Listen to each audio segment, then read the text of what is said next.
বন্ধুরা, গত পর্বে তোমরা দেখেছিলে আমরা কিভাবে হাওড়া থেকে শান্তিনিকেতন এক্সপ্রেস করে বোলপুর পৌঁছালাম।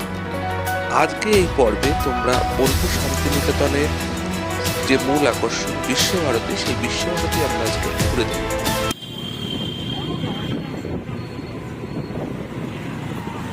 বোলপুর স্টেশন থেকে আমাদের আগে থেকে ঠিক করা টোটো নিয়ে আমরা চললাম আমাদের হোটেলের দিকে। আমাদের হোটেলটা ছিল সোনাঝুরি হাটের একদম পাশেই। এখন আমরা যাচ্ছি বিশ্বভারতী ইউনিভার্সিটির মধ্য দিয়ে।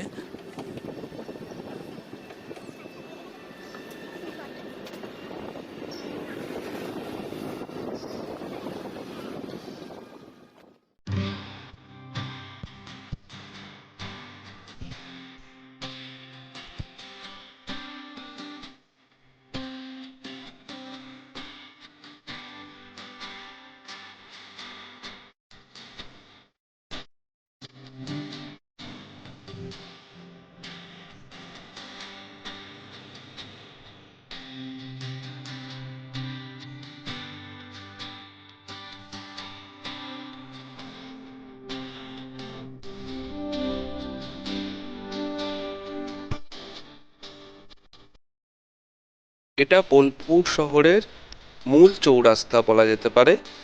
যে কোনো জায়গায় যেতে গেলে এই চৌরাস্তা হয়েই সব জায়গায় আপনাদেরকে যেতে হবে। এই যে পিছনের এই রাস্তাটা দেখছেন, এটা হচ্ছে স্টেশনের দিক থেকে আসলাম আমরা। এই ডান দিকের রাস্তাটা যাচ্ছে প্রান্তিক স্টেশন কঙ্কালীতলা হয়ে তারাপীঠের দিকে। আর এই সোজা রাস্তাটা চলে গেছে হচ্ছে গিয়ে কোপাই নদী ভিউ পয়েন্ট হয়ে সিউড়ির দিকটাতে। আর বাঁদিকে যে রাস্তাটা যাচ্ছে, এটা যাচ্ছে সোনাঝুরির দিকে। এইদিকে হচ্ছে কি আমাদের সোনাঝুরির হাটও এই সাইডে। এই মোড়টাকে যদি আপনারা খেয়াল রাখেন তাহলে সব থেকে যেটা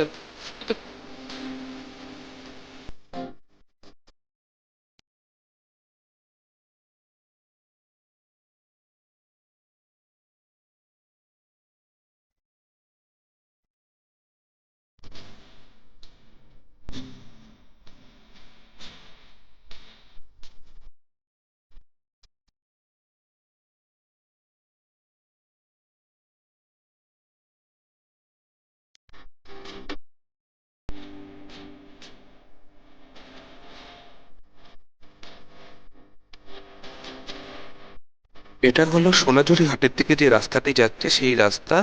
এই ডান দিকের যে জায়গাগুলো রয়েছে এই জায়গাতেই মোটামুটি সোনাঝুরির হাট ছড়িয়ে ছিটিয়ে বসে।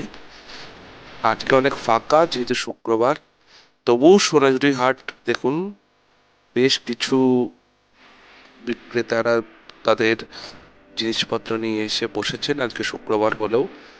এখন মোটামুটি এই সিজনে প্রতিদিনই হাটটা বসছে, কিন্তু কম।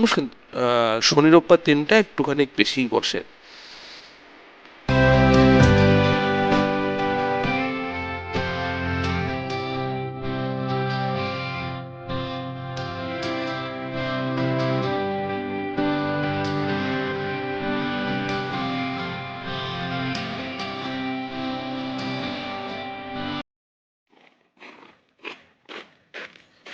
এটা হলো ভালোবাসার আনন্দবাস, আমাদের হোটেল। এটা সোনাঝুরির থেকে 7 থেকে 8 মিনিট হাঁটা পথ। অনেক স্পেস রয়েছে, অনেক ফুলের বাগান রয়েছে এবং ফাঁকা জায়গা রয়েছে, যেখানে ভালো করে কেউ যদি মর্নিং ওয়াক করতে চান মর্নিং ওয়াক করতে পারবেন। বিকালবেলা হাঁটা সব কিছু এখানে ওপেন স্পেস অনেকটা রয়েছে। আরও ডিটেলস আপনারা এখানকার যিনি রিসেপশনে ছিলেন ওনার কাছ থেকে শুনতে পাবেন। আমরা পুরো হোটেলটা একটুখানি আপনাদেরকে ঘুরিয়ে দেখাচ্ছি।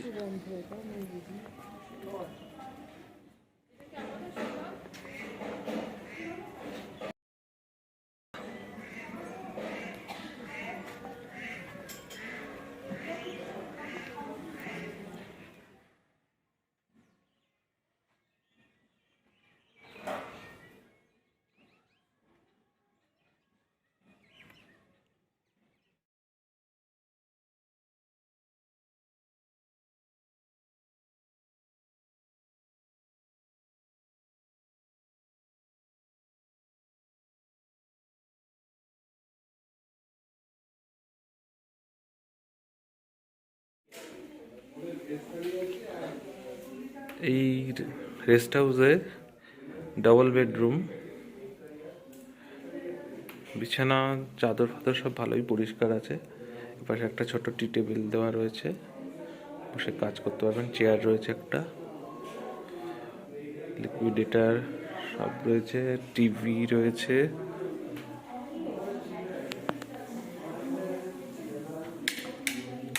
বাথরুমটা দেখুন, বাথরুমটাও যথেষ্ট পরিষ্কার, খুবই সুন্দর।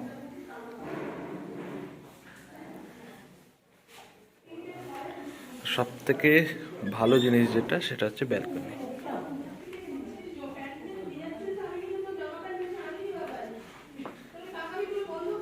বড় ব্যালকনি।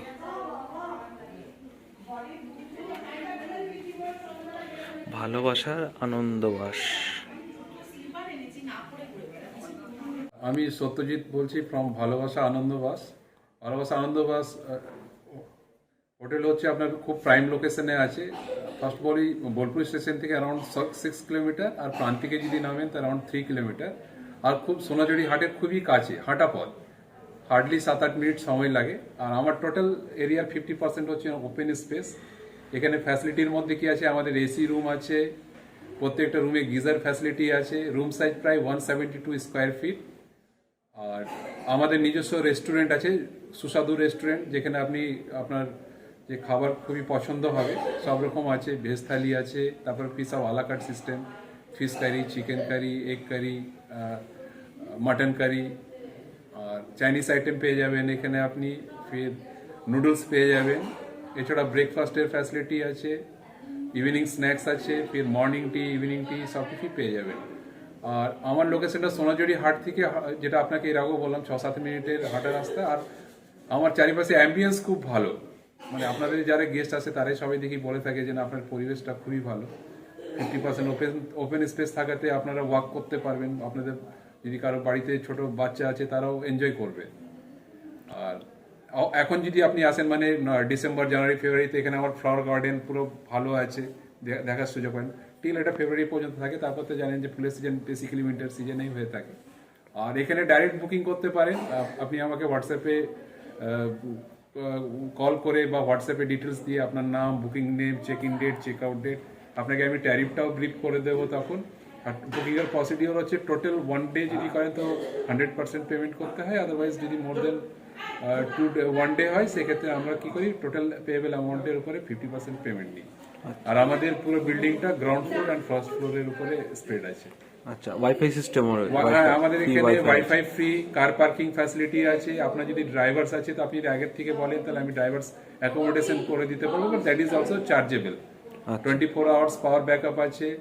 আচ্ছা, আর আপনাদের এখানে বুকিংটা কতদিন আগে মোটামুটি? Sir, it depends upon availability of the room. আচ্ছা, আপনি দুদিন আগে এসে রুম পেয়ে যেতে পারেন, আর আপনি 1 মাস আগেও হয়তো চাইলে রুম পেতে পারেন। আচ্ছা। তো বেসিক্যালি উইকেন্ডেজে একটু রাশটা বেশি থাকে, উইকডেজে অলমোস্ট কয়েকদিন আগে করলে পাওয়া যায়। বাট যদি আপনার প্ল্যান প্রোগ্রাম কনফার্ম থাকে তো ইট ইজ অলওয়েজ, আমি তো একটাই অ্যাডভাইস করবো যে অলওয়েজ বুক ইউর রুম। ওটাতে কি কি বেনিফিট আছে, আপনি আসবেন হ্যাসেল ফ্রি, এসে নিয়ে বসলেন, আপনার রুম জাস্ট ফর্মালিটিস করে আপনি চেক ইন করে গেলেন। আপনি যেদিন আসবেন, আমি সেদিন মর্নিংয়ে বা তার আগের দিনে আপনার আমি লাঞ্চ প্ল্যান, বা ইভিনিংয়ে যদি আসেন তো ডিনার প্ল্যান নিয়ে নেবো। তাহলে এসে নিয়ে ওই যে গ্যাপ হবে না, হ্যাসেল ফ্রি জার্নি হবে। আপনি যদি বলেন আমাদের নিজস্ব কোনো টোটো নেই, বা আমাদের সঙ্গে টোটো ভাইরা যুক্ত আছে, বা যদি আপনি কারের কোনো ফ্যাসিলিটি চান, সেগুলো আপনাকে আমরা কোঅর্ডিনেট করে দেবো ব্যাডার পাবে। স্টেশন থেকে পিক আপ করা, স্টেশন পর্যন্ত ড্রপ করা, প্রত্যেকটা টুরিস্ট প্লেস যেগুলো আছে সেগুলো ওরা ভালো করে ভিজিট করে দেয়। আর দে আর ভেরি রিলায়েবল। ওকে, ঠিক আছে। আর আপনাদের যে ওয়েবসাইটটা দেখলাম, ওখানেও কি বুকিং করা যায় নাকি আপনার বুকিং হোয়াটসঅ্যাপে করলে বুকিংটা হবে? বুকিং করতে পারেন। ওকে, ঠিক আছে। ওকে, থ্যাংক ইউ। Welcome sir. প্রথম দিন দুপুরবেলা আমরা ভালোবাসার হেসেল থেকেই ভেজ থালি অর্ডার করেছিলাম। ভেজ থালিতে দিয়েছিল টমেটো চাটনি, আলু পোস্ত, ফুলকপি আলুর তরকারি, ডাল এবং নিম বেগুন এবং স্যালাড, সাথে ভাত, এবং তার সাথে আমরা নিয়েছিলাম ডিমের কারি। 50 টাকায় 2টি পিস ডিম দেবে। ভালোবাসার আনন্দবাস হোটেলের ভালোবাসার হেসেল ছিল তাদের ডাইনিং রুম। ডাইনিং রুমটি বেশ বড় এবং খুবই পরিষ্কার পরিচ্ছন্ন, রান্নাও অসাধারণ, প্রত্যেকটি আইটেমের স্বাদ খুবই ভালো ছিল। খাওয়া দাওয়া সেরে আমরা আমাদের ঠিক করা টোটোতে বেরিয়ে পড়লাম বিশ্বভারতী ঘুরে দেখতে।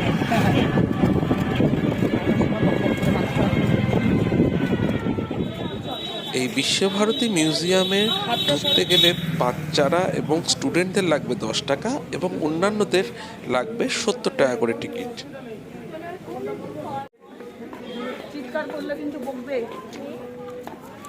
আমরা সিকিউরিটি গার্ডকে টিকিট দেখিয়ে চলে এলাম সোজা বিশ্বভারতী মিউজিয়ামের সামনে। মিউজিয়ামের ভিতরে ফটোগ্রাফি এবং ভিডিওগ্রাফি কোনোটাই অ্যালাউড না, তাই আমরা নিজেরাই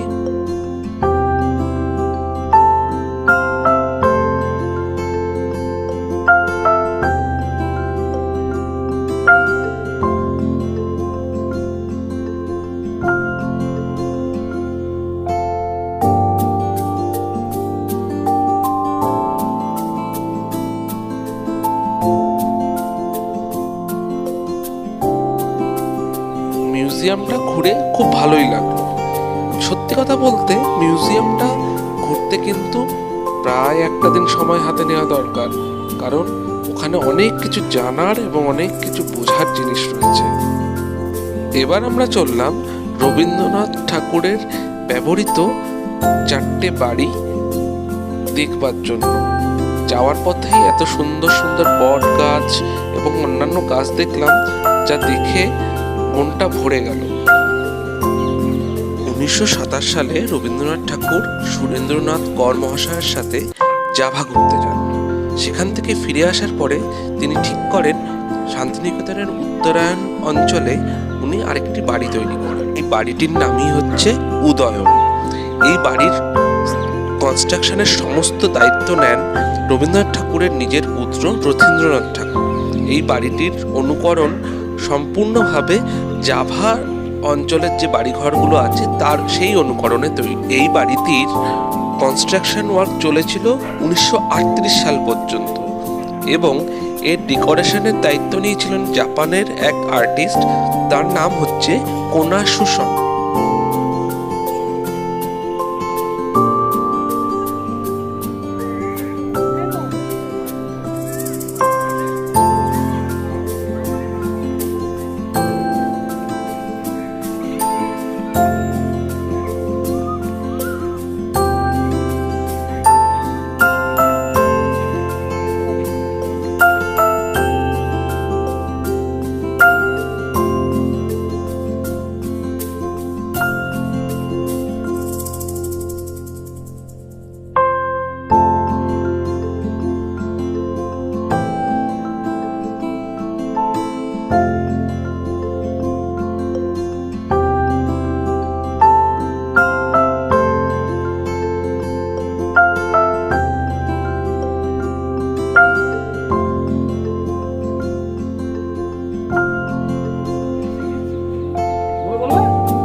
শ্যামলী বাড়িটি মাটির তৈরি। এখানে রবীন্দ্রনাথ গরমকালে থাকতেন।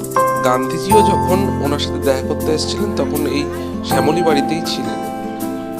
পুনশ্চ বাড়ির পরে গুরুদেবের তৈরি পঞ্চম এবং শেষ বাড়ি হচ্ছে উদিচি।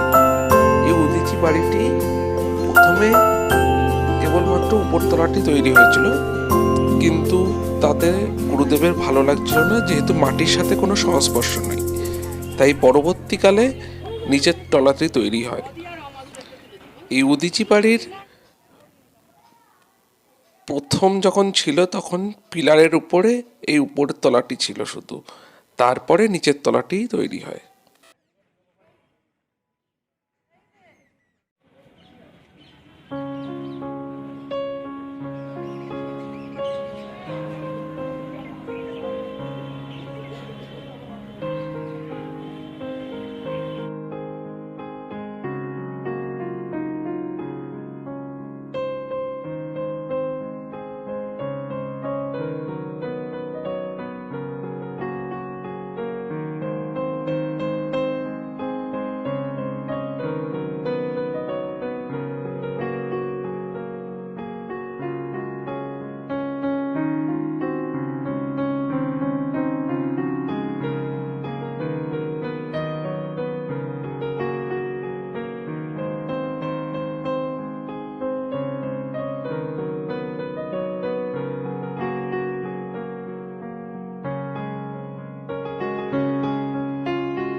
মহেশের দেবেন্দ্রনাথ ঠাকুর 1862 আসেন, যে রায়পুর রাজা, এখান থেকে যাবো আমরা রায়পুর রাজার বাড়ি।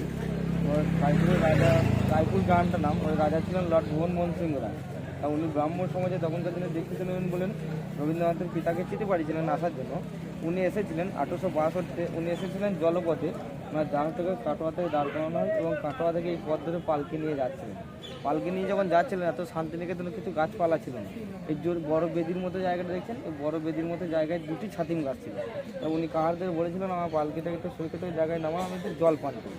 তা তখন এই 2টি ছাতিম গাছের তলায় ওনার পালকিটাকে নামানো হয় এবং উনি কিছুক্ষণ বসেছিলেন এবং শান্তিপ্রিয় জায়গা মনে হয়েছিল।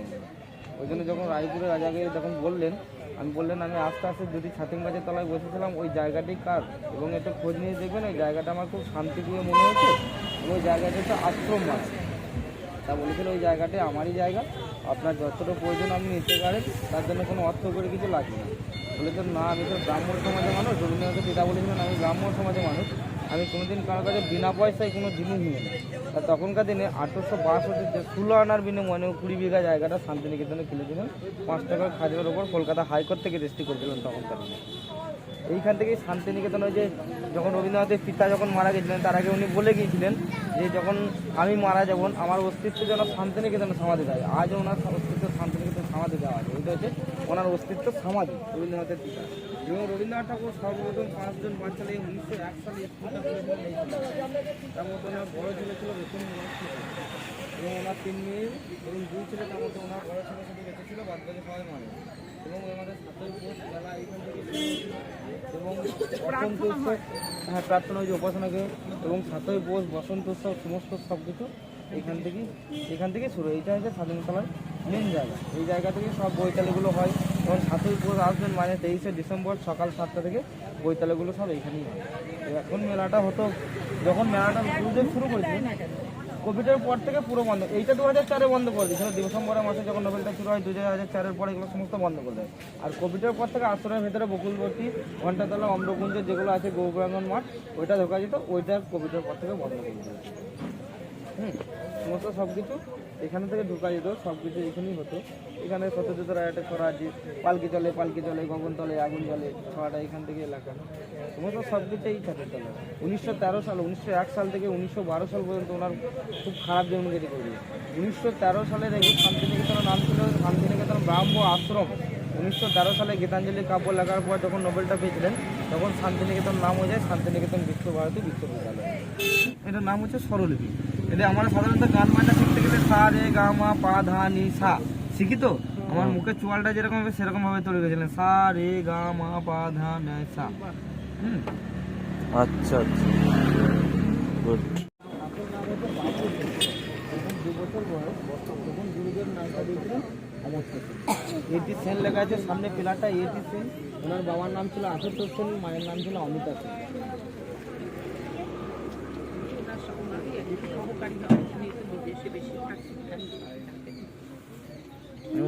বানিয়েছিলেন রামকিঙ্কর বেদ।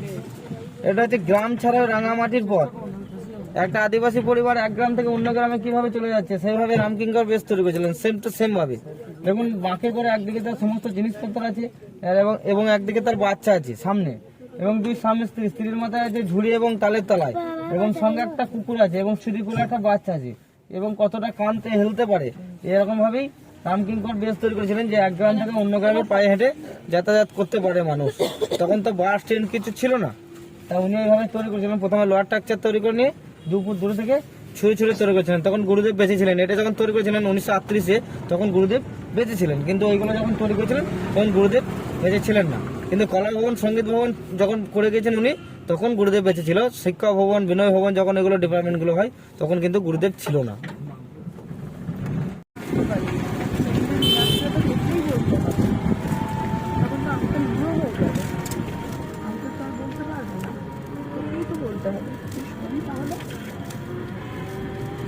বাঁ দিকে যে বড় হল ঘরটি দেখছেন, এই হল ঘরটির নাম হচ্ছে নাট্যঘর।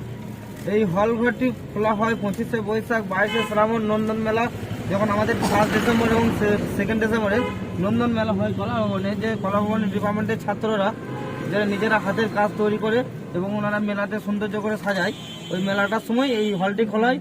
এবং শান্তিনিকেতনের সমস্ত কাউন্সিলিংগুলো যখন হয়, কলেজে কাউন্সিলিংগুলো, এই হলটার মধ্যেই হয়। আর সামনে যে একটা মঞ্চ দেখছেন, সামনে রবীন্দ্রনাথ ঠাকুর একখানি নাটক করেছিলেন, এটাই নাম হচ্ছে রক্ত করবী। রক্ত করবী যেটা লেখা আছে নাটকটা, সেই মঞ্চটা ওই মঞ্চটাই। বাড়িটা 3টে মডেল বানিয়েছেন। জোড়াসাঁকো মডেলের যে বাড়িটা আছে সেই সেম টু সেম মডেল এটা।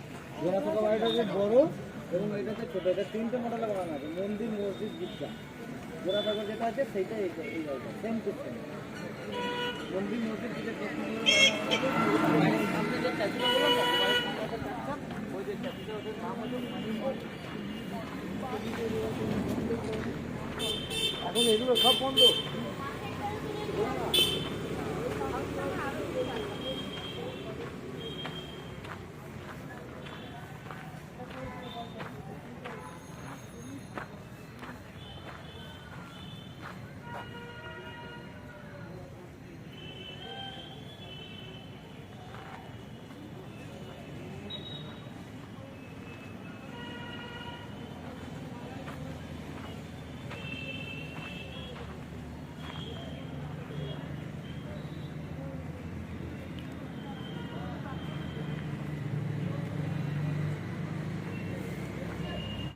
কাজ মন্দির, কেউ বলে ব্রহ্ম মন্দির। এই ঘরটার মধ্যে 16টা দরজা আছে এবং পুরো ঘরটা বেলজিয়াম গ্লাস আছে এবং ইটালিয়ান টালি আছে। এই ঘরটা 16টা দরজা আছে। এই 16টা দরজা খোলা হয় প্রত্যেক সপ্তাহে বুধবার দিন সকাল 7টা থেকে।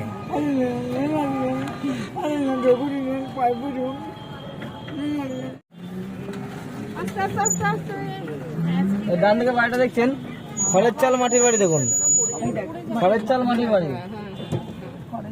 এই বাড়িটার নাম হচ্ছে তালক ধ্বজ বাড়ি। এই বাড়িটা বসবাস করতেন তেজসচন্দ্র সেন। উনি ছিলেন কলা ভবনের একজন অধ্যাপক। এই বাড়িটার মধ্যেখানে তাল গাছ এবং চারিদিকে বাড়ি কেন্দ্র করে বানানো আছে বাড়িটা। এই বাড়িটার ভেতরে আছে বেডরুম, কিচেন, বাথরুম সব কিছু আছে। এটা আমাদের তেজসচন্দ্র সেনের বাড়ি ছিল। তখন গুরুদেব 5খানা বাড়িতে, মিউজিয়ামের ভেতরে যে 5খানা বাড়ি দেখছেন, শ্যামলী, উদয়চি, এরকম 5খানা বাড়ি দেখলেন। ওই 5খানা বাড়ি থেকে ওনারা আসতেন, সংগ্রহশালা বলতেন ওনাদের এখানে। তাই এই বাড়িটাতে এসে ওনারা আড্ডা মারতেন। এবং আড্ডা তো নয়, আমাদের বলা ভুল হবে, সরি, আড্ডা নয়, ওরা যেখানে বসতেন সেখানেই কোরআন কবিতা ওরা লিখে দিতেন। তাই এই বাড়িটা কেন্দ্র করে একটা ছড়া লিখেছিলেন গুরুদেব, নাম হচ্ছে তাল গাছ এক পায়ে দাঁড়িয়ে, সব গাছ ছাড়িয়ে উকি মারে আকাশে। সেই তাল গাছ ছিল অমর হয়ে বেঁচে আছে আজও সেই তাল গাছ। যেহেতু তাল গাছটা শর্ট সার্কিট মানে বজ্রঘাতে না মারা যায়, তার জন্য আর্থিক পর্যন্ত করা হয়েছে। এবং মধ্যখানে তাল গাছটা সহজ পাঠ বইয়ে দেখবেন এটা আছে। আচ্ছা, সেই গোল করে বাড়ি এবং মধ্যখানে তাল গাছ। আচ্ছা আচ্ছা আচ্ছা।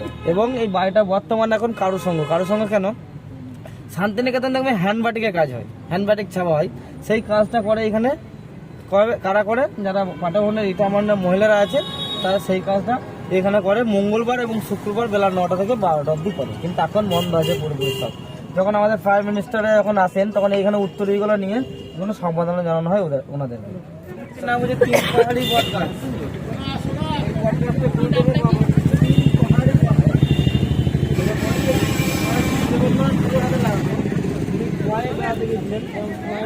গাছটা নিয়ে এসেছিলেন এবং নিয়ে এসে গাছটা এখানে লাগিয়েছিলেন। তখনকার দিনে শান্তিনিকেতনে এত জলের যোগাযোগ ছিল না। তা উনি কী করলেন, যেহেতু গাছটাকে বাঁচানোর জন্য জল দিতে হবে, তার জন্য পাশে একটা পুকুর করলেন।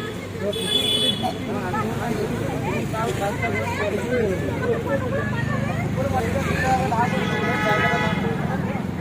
বর্তমানে দেখুন এখানে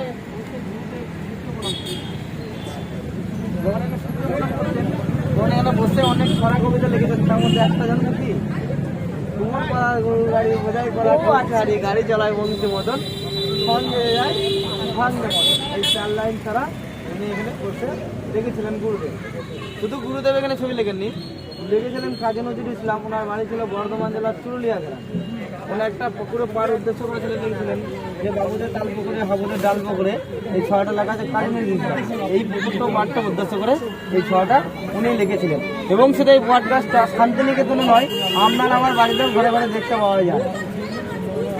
কি করে বলুন তো, যে সহজ পাঠ বই আছে, সহজ পাঠ বইয়ের ছবির উপরে মলার উপরে যে পডকাস্টের ছবিটা আছে, সবুজ রঙের মলার, এই পডকাস্ট আছে। এই পডকাস্ট এটা চিত্রশিল্প নন্দলাল, চিত্রশিল্প নন্দলাল। ওনার স্ত্রীর নামে স্কুলটা খুলেছিলেন 1901 সালে। ওই যে টালির চাল পাকা বাড়িটা দেখছেন, ওই টালির চাল পাকা বাড়িটা 1901 সালে গুরুদেব বানাচ্ছিলেন ওনার সংসার জীবনে বসবাস করার জন্য, কিন্তু উনি বসবাস করতে পারেননি।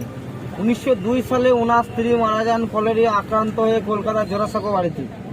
তা উনি যখন মারা যান ওনার মৃতদেহটাকে শান্তিনিকেতনে নিয়ে আসা হয়, নিয়ে এসে বাড়িটাতে কিছুক্ষণ রাখা হয়েছিল, ওই জন্য বাড়িটার নাম দেওয়া হয়েছিল দেহুলি বাড়ি। বর্তমানে বাড়িটার নাম হচ্ছে দেহুলি বাড়ি। বর্তমানে বাড়িগুলো সব লাই বাড়ি করে দেওয়া আছে।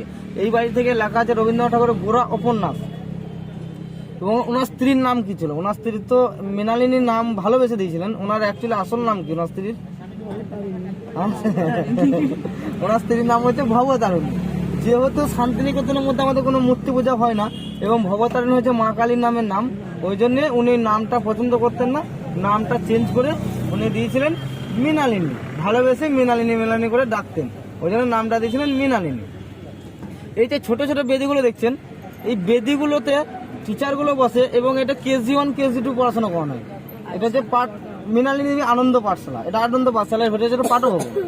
এটা KG1 KG2 পড়াশোনা করানো হয় 1 থেকে HS অব্দি। মানে KG1 থেকে HS অব্দি গাছের নিচে ব্ল্যাকবোর্ড লাগিয়ে এখনো ক্লাস হয়। আর কলেজগুলো এখনো হয় এবং কলেজগুলো ঘরের ভেতরে হয়। এখানে KG1 KG2 যারা পড়াশোনা করা হয়েছে সব হচ্ছে লোকাল বাচ্চা। 4.5 বছরের পর থেকে এন্ট্রি নেওয়া হয় এবং এমনভাবে পড়াশোনা করানো হয়, গুরুদেব বলেছিলেন শিশুদের মনে কোনো যেন আঘাত না লাগে, এমনভাবে পড়াশোনা করানো হয়। গান, মায়না, আবৃত্তি, খেলাধুলার মাধ্যমে পড়াশোনা করানো হয়। যে মারধর করে খেলাধুলা করতে 20 জন স্টুডেন্ট পিছু 1 জন করে টিচার আছে। এইরকমভাবে পড়াশোনা হয়। এই যে ছোটো ছোটো বেদিগুলো দেখছেন, এই বেদিগুলো উপরে বসে টিচারগুলো এবং নিচে বসে বাচ্চাগুলো বাড়ি থেকে চট নিয়ে এসে এবং নিচে বসে পড়াশোনা করে। যখন গ্রীষ্মকাল তখন গাছের নিচে ক্লাস হয়, যখন শীতকাল তখন রোদের মধ্যে ক্লাস হয়। আর যখন বৃষ্টি হয়, বৃষ্টি হলে তো ঘরের ভেতরে ক্লাস করতেই হবে, বৃষ্টি হলে ঘরের ভেতরে ক্লাস হয়। বকুলবিধি এর ভিতরে আছে অম্রকুঞ্জ ঘণ্টাতলা বকুলবিধি, যে ঘণ্টাটা বাজিয়ে শান্তিনিকেতনে ক্লাস শুরু এবং শেষ এবং পিরিয়ড করা হয় ওই ঘণ্টাটা। এর ভিতরে আছে অম্রকুঞ্জ মঞ্চ, যে লালবেদি মঞ্চ যাকে বলা হয়। ওই মঞ্চে যখন আমাদের ভারতবর্ষের প্রধানমন্ত্রী এবং রাষ্ট্রপতি, যখন ভারতবর্ষের বাইরে যে কোনো প্রধানমন্ত্রী এবং রাষ্ট্রপতি যখন আসেন তখন ওই মঞ্চে তাকে সম্বোধনা জানানো হয়। আর যে খড়ের চাল মাটি বাড়িটা দেখছেন, খড়ের চাল মাটি বাড়িটার নাম হচ্ছে আলাপনি বাড়ি। উনি যে আলাপনি বাড়ি যখন বন্ধ করে দিয়েছে, বিশ্বভারতী থেকে বন্ধ করে দিয়েছে, ওই বাড়িতে গুরুদেব যখন বৌমারা চাইতেন যে এখানে সেই আগের মতো সব আলাপ আলোচনা এখন আর করতে না না না, এইটা হচ্ছে সেই আলাপনি বাড়ি। এর সামনেরটা এই যে বাড়িটা দেখছেন খড়ের চাল মাঠে বাড়ি। এর ভিতরে আছে বকুলবীথি গৌর প্রাঙ্গন মাঠ, যে মঞ্চে 1 বৈশাখ টিভিটা খুলবেন বৈকাল 5টায়। সেই 1 বৈশাখ খুললে টিভিটা সরাসরি আপনি দেখতে পারবেন শান্তিনিকেতনে স্টুডেন্টদের এবং যে সমস্ত গান, মায়না, আবৃত্তিগুলো হচ্ছে সেই সরাসরি দেখাবে ওখানে। এবং এর ভেতরে আছে বসন্ত উৎসব, যে আমাদের এখানে বসন্ত উৎসব হয়, সেই বসন্ত উৎসব খেলাটা হয় এর ভেতরে মাঠটায়। এবং বকুলবীথি থেকে একটা ছড়া লেখা আছে, এসে সর্বথেমের পর লেগেছে হওয়ার পরে সকালবেলায় ঘাসের ওপর শিশির রাখা পরে, এখান থেকে এলাকা। এবং আপনারা যে মিউজিয়ামের ভেতরে ঘুরে এলেন, 5টা বাড়ির মধ্যে সাঙ্গুলি বাড়ি থেকে একটা ছড়া লিখেছিলেন, উনি 2টি শালিক ঝগড়া করে রান্না করে ছালে, মানে সাঙ্গুলি বাড়ি থেকে লিখেছিলেন।